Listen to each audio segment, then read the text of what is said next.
आप देख रहे हैं हिमाचल दर्पण लाइव टीवी और मैं हूं अवधेश नेगी। भारत को अपनी सभ्यता और संस्कृति के लिए पूरे विश्व में जाना जाता है। विदेशों में भी धीरे धीरे भारतीय संस्कृति को अपनाया जा रहा है। भारत में भी हर राज्य की संस्कृति और रीति रिवाज का अपना अलग अलग महत्व है। कश्मीर से लेके कन्याकुमारी तक देश के हर कोने में देवी देवता वास करते हैं।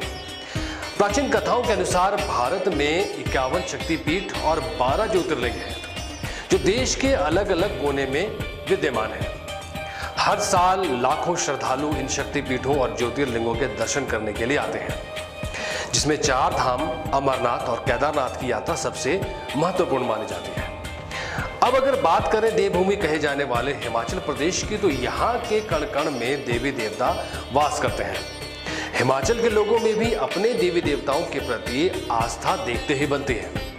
किस तरह से यहाँ के रहने वाले लोग पूजा पाठ करके अपनी विधि द्वारा देवी देवताओं को प्रसन्न करते हैं। किसी भी त्योहार में सबसे पहले अपने देवी देवताओं को प्रसन्न किया जाता है और किसी भी त्योहार में सबसे पहले अपने देवी देवताओं की पूजा अर्चना करना महत्वपूर्ण माना जाता है।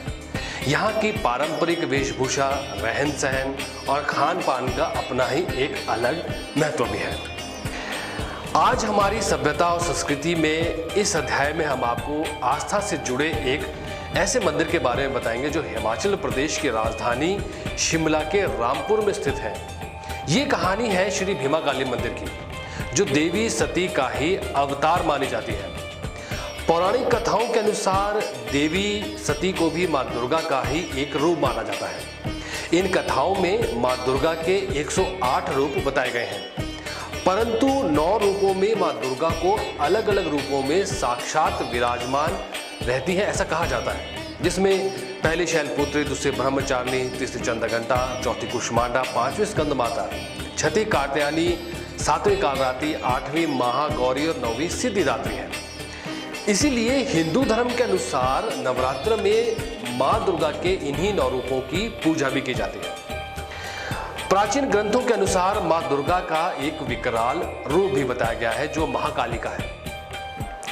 कथाओं के अनुसार मां दुर्गा के यह रूप दुष्टों का संहार करने के लिए मां ने धरा था, ऐसा बताया जाता है। और शास्त्रों में मां काली के इस रूप को धारण करने के पीछे कई कथाएं भी प्रचलित हैं, जिनका विख्यान भी यहाँ मिलता है। पूरे भारत में मां काली के अनेकों मंदिर स्थापित हैं, जिनका अपना अलग अलग महत्व भी है।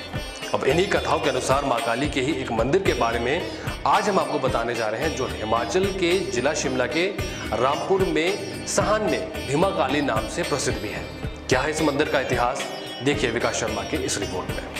कहते तो इस तरीके से भाई, जो सती थी, जब वो उनका वो यज्ञ हो रहा था, तो शिव महाराज जी ने सती को जब वो उठा के लाया, जब उनका कहते हैं सारे जो अंग है कहाँ कहाँ बिखरे थे, तो कहते कान यहाँ स्थान छूटा था, तो ये वैसा स्थान है। तो बाकी तो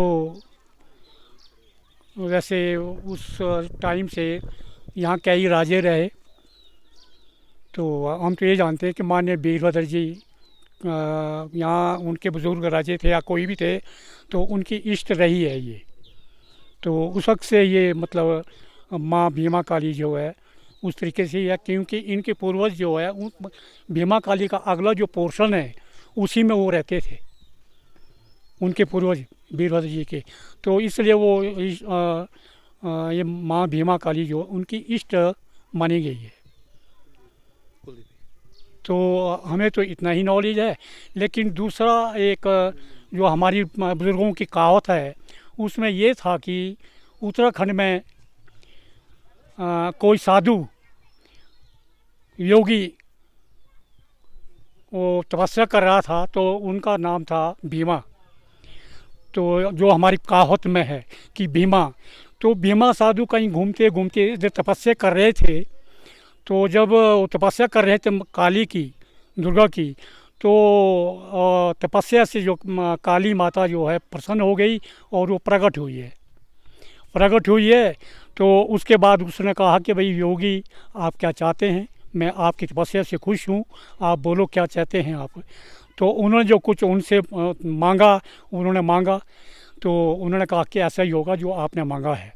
तो उसके बाद साधु ने एक वचन मांगा है इस माँ से, भीमा काली से, कि भाई ऐसा है, जहाँ ये आपका चिमटा जो है वो स्पर्श ज़मीन को करेगा तो वहाँ मुझे स्थान बनाना होगा। तो उन्होंने, बाबा जी ने कहा, जो साधु थे, योगी थे, उन्होंने ये कहा है कि भाई मैं तो साधु हूँ, मैं क्या कर सकता है कि जो आपने बोला मैं प्रयास करूँगा। तो वो कहते हैं घूमते घूमते यहाँ पर कहीं उत्तराखंड में इस साइड में आए तो यहाँ एक गुफा है पीछे। तो वो गुफा में वो बाबा जी आए तो उनका वो चिमटा हाथ में था, तो उन्होंने ठहरना था। अभी उस गुफा में पूजा होती है उस युग से, उस टाइम से। तो वहाँ पर जब वो चिमटा उनका उसमें ज़मीन में धोखे से गड़ गया, उनको ध्यान नहीं रहा कि भाई माँ ने मेरे से वचन मांगा कि वहाँ मंदिर बनाना होगा। तो जब उन्होंने चिमटा हमारा रात हो गई तो उनको उस गुफा में तो माँ प्रकट हो गई कि भाई आप जो है अब मुझे वो वचन पूरा करो। तो कहा मैं वचन पूरा करूँगा। तो यहाँ राजे थे, राजे माँ के चरण में वो आए, राजे के चरण में आए वो भगत जी। तो उन्होंने कहा भाई ऐसी ऐसी बात है, और काली माँ जो है प्रकट। तो राजे जो हमेशा जो दुर्गा के उपासक होते थे, तो उसके बाद यहाँ के राजे ने मंदिर बनाना शुरू किया।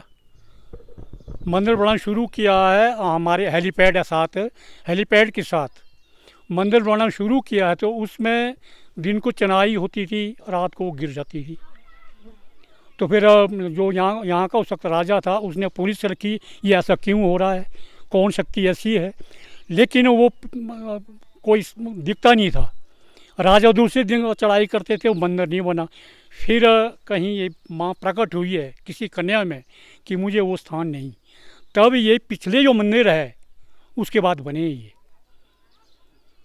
तो आगे तो उनका अपना आवास था, आगे जो जहाँ से एंट्री होती है, तो वो पीछे तब जाके उन्होंने बनाया। ये एक उसमें थड़े में बनाया हुआ है, ये मतलब बिल्कुल उस तरीके से बनाया है ये उस राजे ने। इसलिए इस माँ का नाम उस समय से भीमा काली रखा गया, क्योंकि वो जो भीमा जो साधु था उनके माध्यम से ये सारा कुछ काम हुआ है, इसलिए इसका नाम भीमा काली के नाम से प्रसिद्ध है।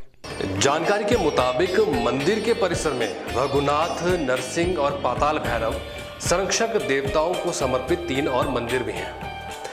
भीमा काली माता का यह प्राचीन मंदिर अपने अंदर अपार सुंदरता समेटे हुए है।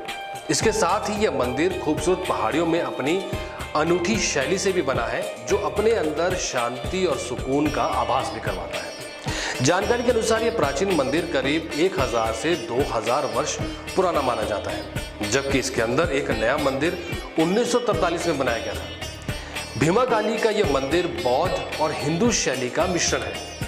ये मंदिर केवल आरती या विशेष मौकों पर ही खुलता है। इस मंदिर को भारत के शक्तिपीठों में भी गिना जाता है। पौराणिक कथाओं के अनुसार यहाँ पर देवी सती का बायां कान गिर गया था, इसलिए इस मंदिर का इस स्थान और यहाँ के लोगों में काफी महत्व भी है। सुरक्षा के मद्देनजर कैमरा जो है वो मंदिर के परिसर के अंदर नहीं जा सका, जिसके लिए हमें खेद है। हम कोशिश करेंगे आने वाले समय में मंदिर के अंदर की भी कुछ तस्वीरें आपको दिखा पाए।